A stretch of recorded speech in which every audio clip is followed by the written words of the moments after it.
CrossFit here with another video. You're welcome. Purpose of this video, one of my friends is going to be joining the police force, and one of the requirements is a test called the Bruce Protocol Stress Test.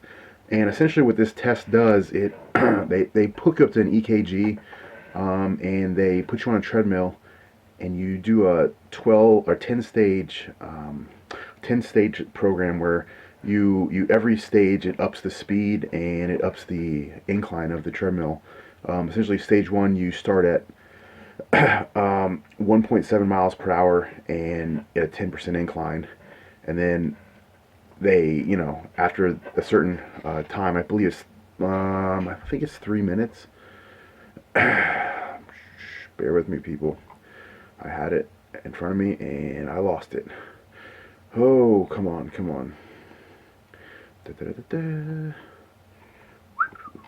Well, anyway, let's just say it's 3 minutes per stage.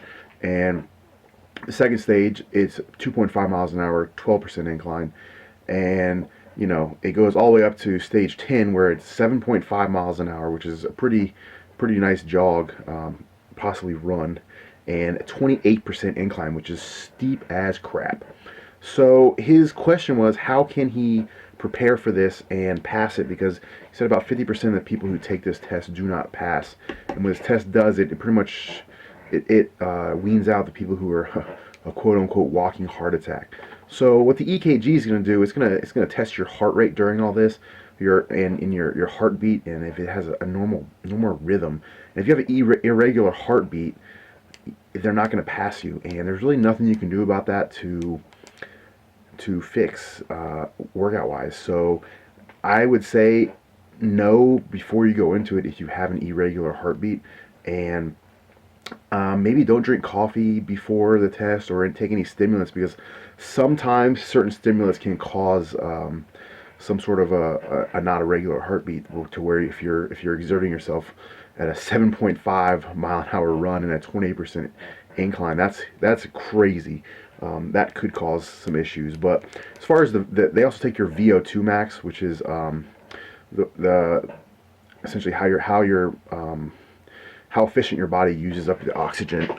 So when you take in a breath, it lets you know how much oxygen you're using per breath and whatnot. So that's the main thing that you're going to be able to actually change yourself. So what can you do to help this out? Well, obviously you want to be working out, doing weights, because a lot of weight, you're going to use a lot of oxygen lifting with your muscles, because they're huge body parts.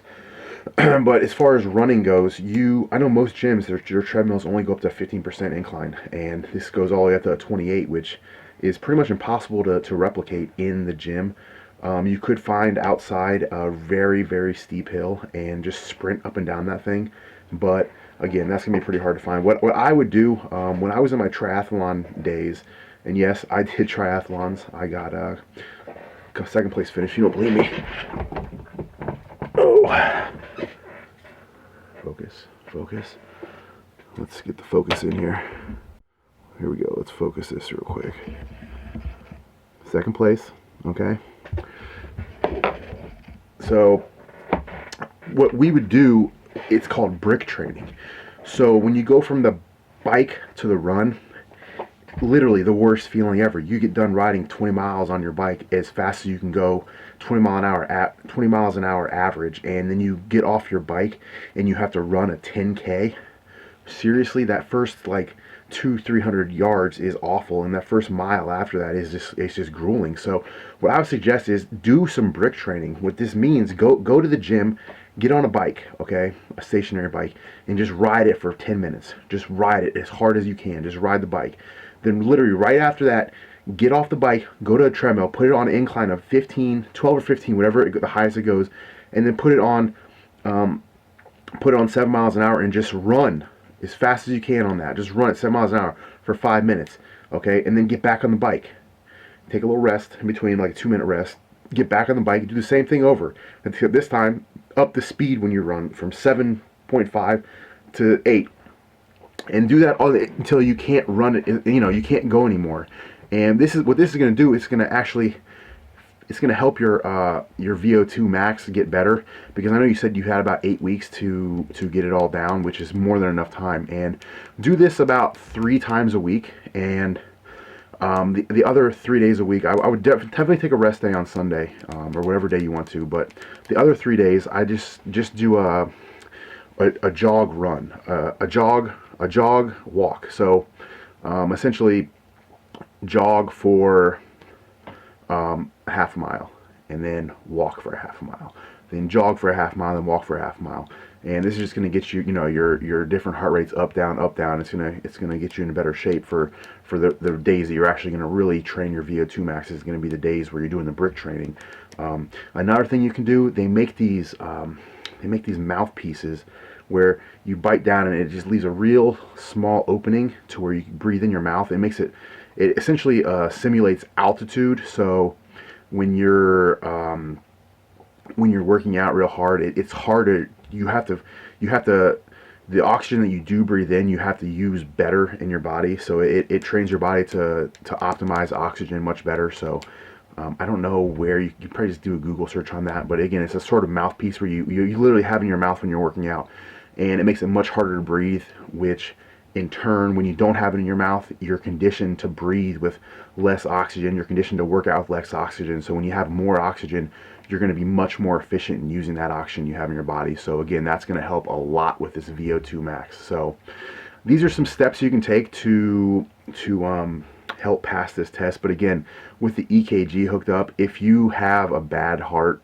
to begin with, or an irregular heartbeat, they're not going to pass you. So that's something that, just be aware of that ahead of time.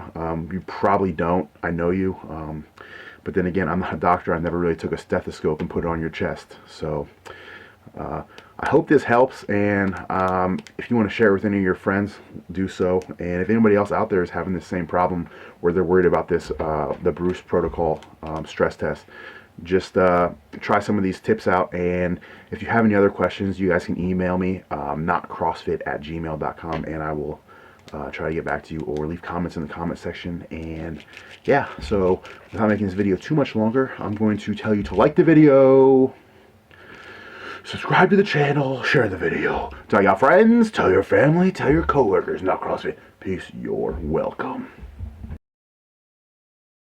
Not CrossFit. You're welcome.